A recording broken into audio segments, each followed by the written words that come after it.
Hello दोस्तों, मैं doctor नज़र आपका मेरे यूट्यूब चैनल पे बहुत बहुत स्वागत है। दोस्तों, आज हम बात करने वाले हैं फिसर के बारे में। फिसर का मतलब ये होता है कि आपके गुदा द्वार में मतलब एनस में कोई कट लग जाना, कोई चीरा लग जाना, इसको जो है फिसर के नाम से जाना जाता है। दोस्तों, आजकल ये बहुत ही कॉमन हो गया है कि लोगों को पाइल्स के साथ साथ में फिसर हो जा रहा है या पाइल्स होने के बाद फिसर हो जा रहा है। तो मैं आज के वीडियो में ये डिस्कस करने वाला हूँ कि आपको फिसर क्यों हो जाता है और इसके क्या क्या सिम्टम्स हैं, ऐसे कौन कौन से सिम्टम्स हैं जिनसे आप पहचान सकते हैं कि आपको जो है फिसर हुआ है या नहीं हुआ है। और अगर आपको फिसर हो जाता है तो आपको क्या खाना चाहिए, क्या नहीं खाना चाहिए, और इसका मैनेजमेंट क्या है, और इसका होम्योपैथिक में क्या स्कोप हो सकता है। तो चलिए आज का वीडियो हम शुरू करते हैं। शुरू करने से पहले मेरी एक रिक्वेस्ट है कि जिन्होंने मेरा चैनल अभी तक सब्सक्राइब नहीं किया है तो प्लीज़ उसको सब्सक्राइब कर लें, और जो मेरे चैनल में नए हैं अगर उनको मेरा ये वीडियो अच्छा लगे तो प्लीज़ लाइक करें और मेरे चैनल को सब्सक्राइब जरूर करें।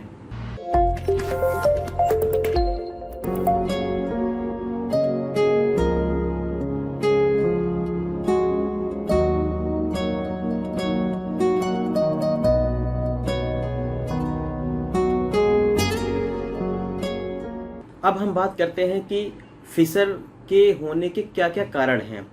तो पहला कारण तो यह है कि जो लोग स्पाइसी खाना ज़्यादा खाते हैं, मतलब वो तेल मसाले वाला खाना जो है ज़्यादा खाते हैं, फास्ट फूड ज़्यादा खाते हैं, तो ऐसे लोगों को फिसर होने की संभावना होती है। दूसरे ऐसे लोग जिनको कब्ज़ की शिकायत है और कब्ज़ उनको लंबे समय तक बना हुआ है और उनको जो स्टूल पास होता है वो हार्ड होता है, मतलब जो उनकी लैट्रिन है वो काफ़ी कड़ी आ रही है, तो ऐसे लोगों को फिसर हो सकता है। तीसरे ऐसे लोग जिनको जो है चाय पीने की ज़्यादा लत है, तो ऐसा देखा गया है कि जो लोग चाय ज़्यादा पीते हैं उनको भी फिसर हो जाता है। और एक सबसे बड़ा कारण है जो लोग पानी कम पीते हैं। दोस्तों, मेरे अगर और पिछले वीडियो आप देखेंगे तो आप उसमें देखेंगे कि लगभग हर बीमारी में ये चीज़ कॉमन है कि अगर कोई पानी कम पी रहा है तो उसकी वजह से वो बीमारी हो जा रही है। और इसका मतलब ये है कि अगर आप पानी केवल ठीक से आप पी लें तो कई सारी बीमारी से आप बच सकते हैं। एक सामान्य मनुष्य को एक दिन में कम से कम 10 से 12 गिलास पानी ज़रूर पीना चाहिए। जिन लोगों को इंट्रोकोलाइटिस की प्रॉब्लम है, ऐसे लोगों को जो है फिसर हो सकता है। और जिनको डायरिया की प्रॉब्लम है, डायरिया का मतलब होता है जिनको दस्त लगते हैं, बार बार वो लैट्रिन करने जा रहे हैं, तो ऐसे लोगों को फिसर होने के चांस ज़्यादा हैं। ऐसा देखा गया है कि जिनको आईबीएस की प्रॉब्लम है तो उनको भी फिसर हो जाता है। आईबीएस का मतलब होता है इरिटेबल बाउल सिंड्रोम। इस पे मैंने ऑलरेडी एक वीडियो बनाया हुआ है और मैं जो है इसके डिस्क्रिप्शन में इसका लिंक मैं डाल दूंगा, तो आप उसको देख सकते हैं। दोस्तों, अब हम बात करते हैं इसके सिम्टम्स की, मतलब ऐसे कौन कौन से लक्षण हैं जिनसे आप जान सकते हैं कि आपको फिसर हुआ है या नहीं हुआ है। तो फिसर में जो सबसे प्रोमिनेंट सिम्टम है, जो सबसे बड़ा सिम्टम है, वो है पेन होना। अगर आप लैट्रिन करने जाते हैं तो लैट्रिन करते समय या उसके बाद में दर्द आपको बहुत ज़्यादा होता है। अगर आप ध्यान से देखेंगे कि तो फिसर के सिम्टम्स और पाइल्स के सिम्टम काफ़ी मिलते जुलते हैं। इसमें भी जो है आपको जब लैट्रिन पास होती है तो आपको ब्लड आ सकता है। और एक चीज़ और है कि यहाँ पे कट मार्क्स जहाँ पे होता है, जहाँ पे फिसर होता है, वो कभी कभी वहाँ पे अपसेस का फॉर्म ले लेता है, फोड़ा बन जाता है और उससे जो है पस निकलता है। पस जो है कभी कभी पानीदार भी होता है, जो कि चिपचिपा होता है। पेशेंट को जो है एनस के पास में बर्निंग होती है, जलन होती है और वहाँ पे खुजली भी हो सकती है। जिसको भी फिसर की प्रॉब्लम होती है तो वो जो है ज़्यादा देर तक भी बैठ नहीं पाता, क्योंकि बैठने पे उसका पेन जो है ज़्यादा बढ़ जाता है। दोस्तों, अब हम बात करते हैं इसके डाइट और मैनेजमेंट की, कि इसमें हमें खाना कैसे खाना चाहिए। तो सबसे बड़ी बात तो ये है, पहली बात ये है कि खाना आपको जो है बहुत ज़्यादा स्पाइसी वाला खाना नहीं खाना है, फास्ट फूड नहीं लेना है कि जिससे आपका कब्ज़ की शिकायत आपको ना होने पाए। दूसरी बात यह है कि पानी आपको ज़्यादा पीना है, कम से कम 10 से 12 गिलास आपको पानी पीना चाहिए। और एक चीज़ और देखा गया है कि जो लोग अपनी लैट्रिन काफ़ी देर तक रोक करके रखते हैं, नहीं जाते हैं, तो ऐसे लोग को चाहिए कि अगर आपको अर्जिंग महसूस होती है तो आपको टाइम पे उसको कर लेना चाहिए। अगर आप जो है सलाद का यूज़ करते हैं तो ये आपके लिए काफ़ी बेनिफिशियल साबित होता है। और अगर सलाद का यूज़ करते हैं तो इसमें फाइबर ज़्यादा होता है, जिसके होने की वजह से आपको कॉन्स्टिपेशन की प्रॉब्लम नहीं रहती है और आपको फिसर भी होने के चांस ज़्यादा नहीं रहते हैं।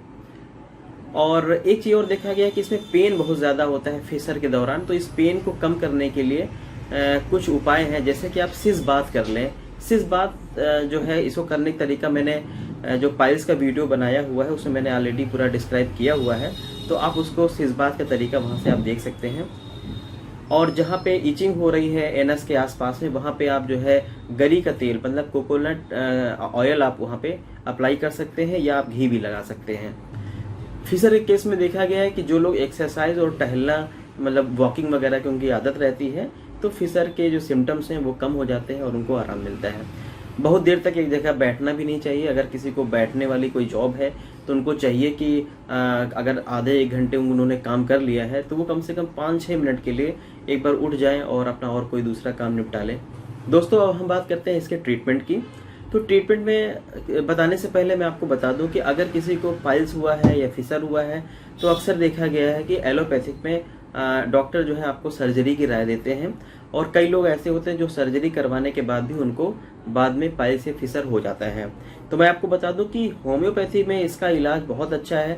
अगर आप इसका ट्रीटमेंट होम्योपैथी विधि से कराते हैं तो आपको बार बार होने के चांस भी नहीं रहते, और आपका जो फिशर है या पाइल्स है ये पूरी तरीके से सही भी हो जाता है। ऐसे हमारे यहाँ कई केस ट्रीट हुए हैं जिन्होंने 1 बार या 2 बार उन्होंने ऑपरेशन कराया है अपने फिशर का, और उसके बाद मैंने उसका होम्योपैथी ट्रीटमेंट किया और उसके बाद उनको दोबारा कभी भी नहीं हुआ। हाँ, आपका नाम संदीप जी है और आपको फिशर की प्रॉब्लम कितने सालों से थी आपको? मुझे नियर अबाउट 1.5 से 2 साल की फिशर की प्रॉब्लम रही है। तो मैंने रीजेंसी में भी उसका ट्रीटमेंट कराया था, तो 2 बार ऑपरेट कराना पड़ा था। बहुत ज़्यादा फ़ायदा नहीं मिला, तो फिर मुझे किसी के द्वारा पता लगा, कंसल्ट किया, तो नियर अबाउट 3 महीने मेरी होम्योपैथी की मेडिसिन सही थी। उससे बहुत हद तक मुझे रिलीफ मिला था। फिर उस दवा को मैंने और कंटिन्यू किया, तो फाइनली मेरा फिशर पूरी तरीके से ठीक हो गया है।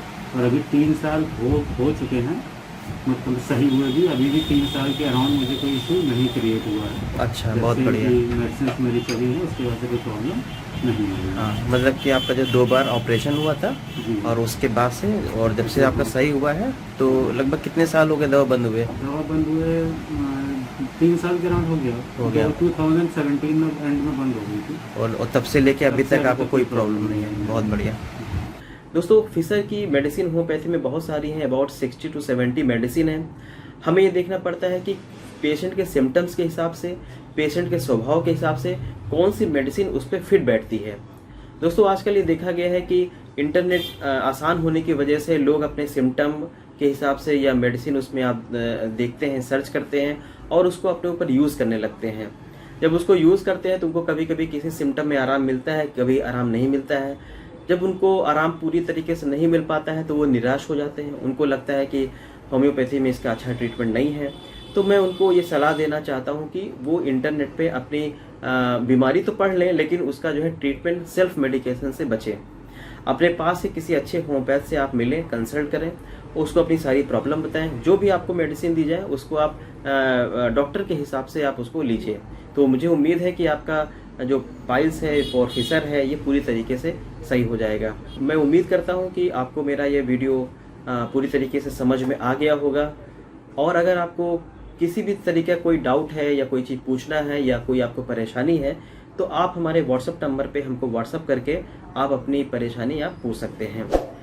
उम्मीद करता हूँ कि मेरा वीडियो अच्छा लगा होगा, तो प्लीज़ अगर आपको अच्छा लगे तो प्लीज़ लाइक करें और मेरे चैनल को सब्सक्राइब जरूर करें। Thank you.